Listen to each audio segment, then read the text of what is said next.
चंद्रशेखर आजाद।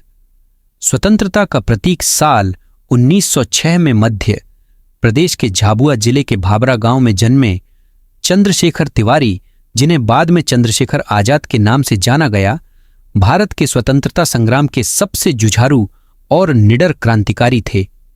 बचपन से ही उनमें एक अद्भुत साहस और विद्रोही स्वभाव था जो उन्हें दूसरों से अलग करता था। उनके दिल में देशभक्ति की ज्वाला जल रही थी और यही ज्वाला उन्हें क्रांति के मार्ग पर ले आई। जब वह सिर्फ 15 साल के थे तब महात्मा गांधी के असहयोग आंदोलन में भाग लेते हुए उन्हें गिरफ्तार किया गया। अदालत में पेश किए जाने पर जज ने उनका नाम पूछा। बिना किसी डर के उन्होंने उत्तर दिया, मेरा नाम आजाद है, मेरे पिता का नाम स्वतंत्रता और मेरा घर जेल है। उस दिन से उनका नाम चंद्रशेखर आजाद पड़ गया और उन्होंने कसम खाई कि वह कभी भी अंग्रेजों के हाथों जिंदा नहीं पकड़े जाएंगे। आजाद का क्रांतिकारी जीवन तेजी से आगे बढ़ा। उन्होंने हिंदुस्तान रिपब्लिकन एसोसिएशन HRA के साथ मिलकर अंग्रेजी शासन के खिलाफ कई अभियानों में हिस्सा लिया। 1925 में वह काकोरी कांड के प्रमुख योजनाकारों में से एक थे, जिसमें उन्होंने अंग्रेजों का खजाना लूटकर क्रांतिकारी आंदोलन के लिए धन जुटाया।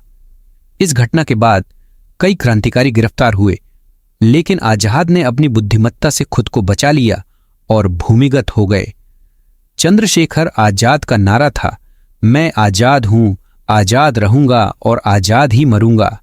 उन्होंने अपने जीवन में इस वचन को हमेशा निभाया।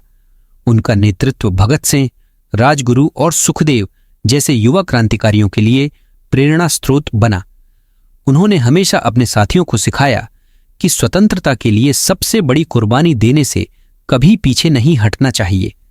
लेकिन 27 फरवरी 1931 का दिन चंद्रशेखर आजाद के जीवन का अंतिम दिन साबित हुआ।